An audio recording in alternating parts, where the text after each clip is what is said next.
sou Larissa Rezende, sejam muito bem-vindos ao Dimensão Cultural, o lugar do universo de filmes, séries, livros e games se encontram. E hoje nós vamos embarcar numa viagem pelo mundo das séries. O ano de 2022 está chegando ao fim, mas não sem antes falarmos das séries que conseguimos assistir esse ano. Os streamings mandaram super bem e investiram pesado nas suas produções, entregando ao público diversas séries, algumas nem tão boas e outras tão boas que deixaram o público eufórico. E vai ser sobre essas séries que nós vamos falar hoje. Só que tem algumas pequenas regras em relação a essa listagem das melhores séries de 2022. A primeira é que eu não coloquei nenhuma série relacionada a Star Wars, pois nós teremos um outro vídeo sobre as produções de Star Wars desse ano. A segunda é que também não temos séries relacionadas à Marvel. Peço desculpa pra galera fã de super-herói, mas como a gente tem tantos filmes de super-herói, principalmente da Marvel, no cinema todo ano, eu tô um pouquinho saturada de filmes da Marvel e por conta disso eu não assisti nenhuma série dela, tá? E a terceira regra é que essa listagem está relacionada com as séries que eu consegui assistir esse ano. Como a gente teve um ano bem corrido, eu não tive tempo de assistir tantas outras séries e por conta disso eu peço desculpa se eu não coloquei alguma série que merecia estar aqui. E eu sei que eu não coloquei, como por exemplo Sandman. Eu ainda não tive tempo de assistir Sandman, então por conta disso ela não tá nessa lista, mas eu tenho certeza que se eu tivesse assistido ela estaria aqui. Então, vambora! Se vocês acham que tem alguma série que deveria estar aqui, era só deixar nos comentários, tá? Então vambora pra lista! E a primeira série da nossa lista é justamente The Expanse. The Expanse é uma série da Amazon Prime, na qual teve a sua última temporada lançada agora. Na verdade, a última temporada estreou no final de 2021 e somente os últimos episódios é que foram ao ar em 2022. Então assim, por conta disso, será que tá meio roubado ela tá nessa lista? Até tá, mas a série é tão incrível que eu vou utilizar toda a oportunidade que eu tiver para exaltar essa história. Até porque eu ainda não tive a oportunidade de fazer um vídeo específico sobre essa série, e aqui tá a minha primeira oportunidade para dizer o quão incrível essa série é.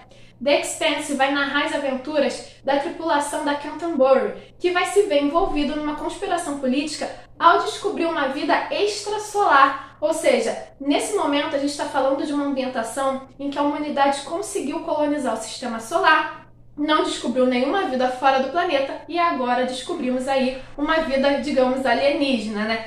E é muito legal porque a série vai tratar de várias questões relacionadas à nossa história, né? Como a gente vai ter aí a humanidade morando, vivendo em vários planetas, né? A Terra, Marte e no cinturão de asteroides, a gente vai ter uma guerra fria entre esses planetas, né? Porque cada um vai lutar para dominar o sistema solar. Além disso, a gente vai ter também a questão da colonização, né? Porque quando a humanidade sai da Europa para conquistar, para colonizar a América, a gente sabia que o que a gente ia encontrar aqui eram humanos, né? Diferente do espaço, por exemplo, onde esse questionamento da colonização, ele é muito interessante porque traz um questionamento do estilo: será que nós estamos indo em direção à nossa própria extinção? Porque a gente não sabe o que tem lá fora, a gente não sabe o que nós vamos encontrar, a gente não sabe se essa vida extrasolar ela é pacífica ou não. Então tem várias questões aí muito interessantes, é uma história extremamente profunda, traz características muito importantes da ficção científica raiz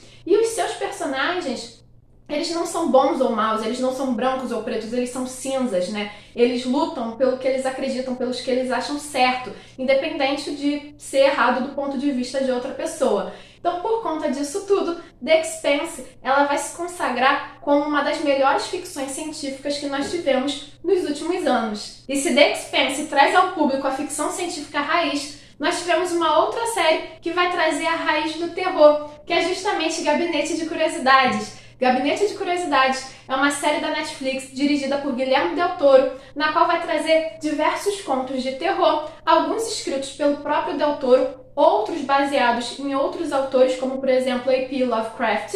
E aí, esses episódios vão ser independentes um dos outros e cada um vai ser dirigido por um diretor diferente, obviamente sem tirar a essência original do Del Toro, já que ele é o organizador, né, o planejador dessa série.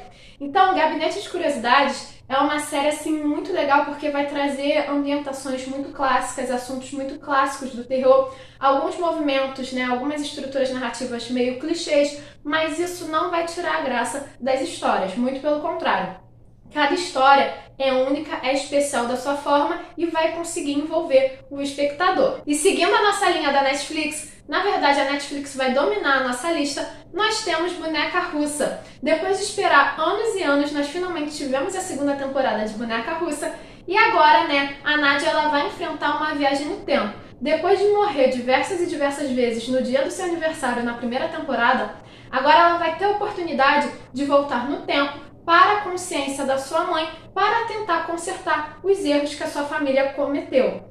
Só que em meio a essa situação, ela vai ver que esses erros não eram necessariamente erros, eram coisas que realmente precisavam acontecer para a família chegar onde está. Por mais que ela reclame da sua vida atual, por mais que ela ache que seus parentes estragaram a vida, tiraram dela uma vida melhor que ela poderia ter, ela precisa entender nessa jornada agora que ela tem que focar, ela tem que deixar isso para trás, esses erros, esse passado para trás e focar no presente e aproveitar a vida com as pessoas que ela tem no presente, porque senão, se ela ficar olhando muito para o passado, a vida vai passar e ela vai perder as oportunidades, principalmente até de se despedir das pessoas que ela ama. Então foi uma temporada muito sensível, muito legal, que trouxe uma pegada um pouco diferente da pegada da primeira temporada, mas é aquilo, sem perder a essência da primeira temporada, levando em consideração até que toda vez que ela faz aniversário, ela fica de fato com medo de que algo possa acontecer, Então ela tem uma lembrança muito vívida do que aconteceu, do trauma que foi todos os acontecimentos da temporada anterior. E é claro que não poderíamos deixar de colocar uma série brasileira na lista. E eu tô falando de Bom Dia, Verônica, que também chegou à sua segunda temporada em 2022. Na série, a Verônica vai continuar atrás daquela quadrilha que está envolvida nos atos de corrupção do governo e da justiça, e por conta das suas investigações, ela vai chegar até um líder religioso que vai utilizar justamente da religião para manipular as pessoas e tirar proveito da situação, Tudo indica que ele que é o cabeça dessa organização criminosa, e ela vai se envolver cada vez mais nessa investigação, correndo cada vez mais perigo e, obviamente, sem deixar para trás a essência da primeira temporada, que fala justamente de abusos, Abusos domésticos, abusos físicos, sexuais, abusos psicológicos, todo tipo de abuso vai estar presente nessa série, até porque o final dessa temporada, que envolve justamente esse líder religioso, acaba sendo muito mais bizarro, muito mais sinistro do que aparenta no início. E também temos uma animação na nossa lista. É fofinha? Não. Na verdade é bem fria, cruel e sanguinária. No caso eu tô falando de Cyberpunk Mercenários. A série é justamente baseada no jogo de videogame e vai nos apresentar David, um jovem que vai se ver envolvido na ação de mercenários, que vai optar por ser um mercenário num mundo distópico onde as injustiças sociais e os implantes cibernéticos dominam a sociedade. E a série é muito legal porque ela vai ser bem fiel ao jogo, trazendo até referências às missões secundárias do jogo. E além disso, enquanto anime, é um anime muito bem desenvolvido. Os traços são bonitos, são marcantes, são fortes, são únicos, tem uma narrativa bem dinâmica nesse estilo e também faz com que o público se envolva tanto nessa história, que tem um final um tanto quanto perturbador, que faz com que a gente questione se, assim como o David, nós também estamos perdendo a consciência da nossa realidade. E nós também temos duas séries juvenis que merecem a nossa atenção, que no caso é Wandinha e Stranger Things. Wandinha veio para trazer a família Addams para a ambientação do século XXI, questionando essa dominação tecnológica e fazendo com que a Wandinha agora encare a sua vida adolescente, incluindo amigos, interesses amorosos e até mesmo enfrentar a abelha rainha da escola, já que agora ela se encontra na academia Nevermore e agora, em meio à vida de estudante, ela precisa encarar também um monstro que está atrás dela, que está relacionado com a família dela. Já Stranger Things, depois de muito esperarmos, nós tivemos uma nova temporada na qual nós vamos ver agora os nossos heróis de Hawkins, na verdade, encarando uma vida mais adulta, uma vida mais madura e muitas vezes nem tão perto assim de Hawkins, que foi algo muito legal, já que nós tivemos agora mais ou menos umas 3 frentes, dos personagens divididos em 3 lugares diferentes para encarar os monstros do mundo invertido. Sem falar que nós tivemos também um novo monstro que vai trazer um esclarecimento muito legal em relação ao experimento psíquico com as crianças na qual a Eleven participou E em relação a como, né, qual foi a primeira vez que o mundo invertido foi aberto, que foi conectado ao nosso mundo, o que os monstros do mundo invertido têm a ver com o nosso mundo, está relacionado com a Eleven e coisas do tipo. Então nós tivemos o Vecna, que é um vilão bem ameaçador, que foi um vilão bem interessante, envolveu as crianças de Hawkins, que também não são tão crianças assim, né, num mistério muito mais complexo, mostrando que a última temporada vai pegar fogo, levando em consideração que agora a gente tem uma abertura muito grande do mundo invertido para o nosso mundo, né, que eles estão querendo cada vez mais unir os dois mundos. Também tivemos a quarta temporada de Westworld, que trouxe todo aquele clima das temporadas originais de volta. A série se perdeu um pouco na terceira temporada, ela ficou um pouco mais confusa do que ela já era, perdendo assim, desviando um pouco o foco, mas agora ela volta para o caminho original e ela trouxe uma temporada bem interessante, onde os anfitriões dominam o mundo e os humanos é que são controlados. É aquele tipo de vingança da inteligência artificial que a galera, que a gente fica até com medo de pensar, e a gente até questiona se a gente não está indo por esse caminho, levando em consideração a quantidade de experiências que a gente está fazendo com as inteligências artificiais atualmente, E aí a gente vai ter alguns anfitriões que vão lutar contra essa dominação, que vão tentar salvar o mundo, e aí fica um questionamento muito legal de qual mundo eles vão tentar salvar, na verdade, qual mundo é possível salvar, se é o mundo real, o mundo dos humanos, ou o sublime, que é aquele mundo digital na qual a consciência de muitos dos anfitriões estão habitando, Então isso acaba sendo muito legal, só que é uma pena que a série foi cancelada, Então a gente não vai ter a última temporada que era para fechar de fato toda essa narrativa. Apesar da quarta temporada ter tido um final assim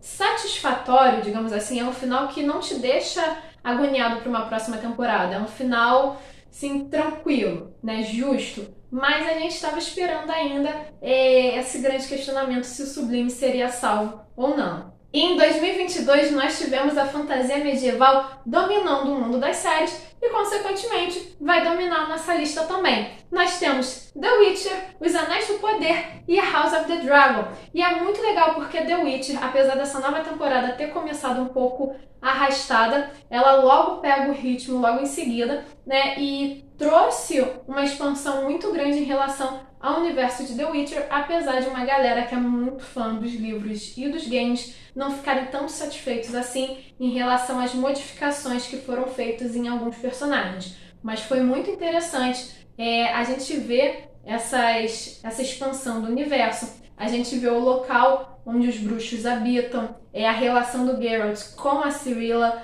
e de fato o final, onde é descoberto que existem fendas no mundo, que é como se fossem passagens interdimensionais, onde os demônios cruzam essas passagens e por isso que tem tantos monstros agora, Então indica que na próxima temporada a gente vai ter perigos muito maiores. É uma pena que o Henry Cavill saiu da série, e agora a gente tem que esperar para ver o que vai acontecer. É algo muito preocupante, porque particularmente eu acho que quando o elenco original começa a sair da série, isso já indica que a série deveria acabar. E quando a gente fala do protagonista saindo da série, é algo muito, muito mais sério ainda. Já Os Anéis do Poder nos entregou uma primeira temporada incrível. Pra galera que é mais fã ferrenha de Tolkien, não gostou muito justamente pelas mudanças que foram feitas. Mas como a ideia da série era trazer acontecimentos extremamente importantes do universo da Terra-média, acontecimentos esses que ocorreram em diversas eras, era algo muito difícil de adaptar para uma produção audiovisual. Então eles realmente precisaram adaptar, precisaram juntar essas várias eras em uma. Então, a nível de adaptação audiovisual, foi uma adaptação muito boa. Eles tentaram encaixar as coisas da melhor forma possível. E, obviamente, apresentou, entrou, expandiu, trouxe mais detalhes do universo de Tolkien para a galera que só acompanha os filmes, para aquela galera que ainda não leu o livro. Sem falar que trouxe toda a magia da Terra-média de novo, rostos, personagens já conhecidos do público. Achei legal. A mudança de elenco era algo que iria acontecer naturalmente, justamente até para os personagens não ficarem presos aos rostos do elenco do filme, até porque, gente, os personagens ali na série são imortais, os atores não, Então eles precisam cada vez mais manter a fidelidade em relação à aparência deles, mas teve cenas icônicas.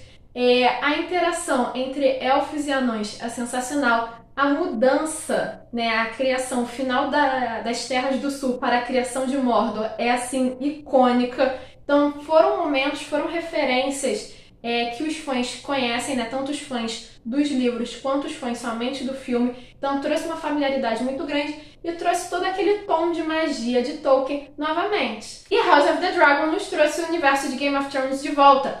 Que série sobre os Starks o quê? Eu quero é mais série sobre os Targaryen mesmo. Na verdade, o que eu queria era que George Martin terminasse finalmente Os Ventos do Inverno, mas a gente não tem tudo que a gente quer, não é mesmo? Então, por conta disso, House of the Dragon foi um deleite para os fãs, trazendo toda a conspiração política da Dança dos Dragões, né? Personagens ali de fora da linhagem Targaryen que manipularam toda a situação. Então acaba sendo muito legal ver o final da época de auge dos Targaryen e o início da sua ruína. Sem falar que a gente tá vendo dragão pra caramba, que era algo que a gente não viu em Game of Thrones.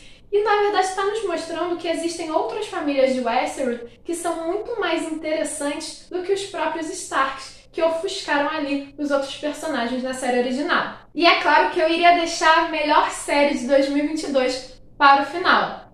E eu tô falando de 1899. A galera que é fã de Dark estava aguardando ansiosamente por essa série que é dos mesmos criadores da série alemã, que fala justamente sobre viagem no tempo. Só que agora 1899 vai trazer uma pegada completamente diferente. O mistério vai envolver 2 navios. Na verdade, a tripulação e os passageiros do Kerberos vão se ver envolvidos em um mistério muito maior em relação às suas vidas quando encontrarem no meio do caminho da sua viagem o navio Prometheus, que estava desaparecido há 4 meses. E a partir de então, todo esse mistério aí vai se desenrolar e vai revelar um final extremamente surpreendente, né? Na verdade, 1899, ele vem não se baseando em nada relacionado a Dark, né? Então a gente pode esquecer viagem do tempo, coisas do tipo, mas ele vai trazer teorias científicas também, assim como o Dark trouxe, né? Todo um embasamento teórico. Mas no caso aqui são teorias envolvidas com a psicologia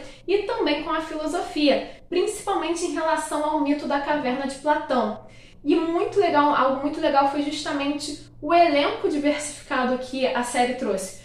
Como eles trouxeram uma ambientação de um navio de imigrantes europeus rumo à América, eles queriam trazer esse momento o mais realista possível. Então eles pegaram elencos que têm origens de vários países diferentes. Cada personagem ali fala uma língua diferente e mesmo assim eles conseguem no final se entender. Então foi algo muito realista para trazer um final extremamente surpreendente. E um final que nos deixou assim cheios de teorias, né? Na verdade, é uma série que nos trouxe muitas perguntas no início da temporada. Ao longo da temporada, essas perguntas foram respondidas, mas ao longo do momento em que essas perguntas são respondidas, novas perguntas surgem. E no final, surgem mais perguntas ainda. Então, assim, foi muito legal porque trouxe todo aquele clima, todo aquele suspense, todo aquele ponto de interrogação pelo qual a dupla foi reconhecida por Dark. E essas são algumas séries que mereceram nossa atenção no ano de 2022. E agora a gente fica na torcida para ter uma continuação. Mas e vocês? O que vocês acharam? Existe alguma outra série que deveria estar aqui nessa lista que eu não falei? Deixe a opinião de vocês aqui nos comentários e não se esqueça de curtir esse vídeo e de se inscrever no canal para continuar acompanhando as nossas aventuras. Nos vemos na próxima!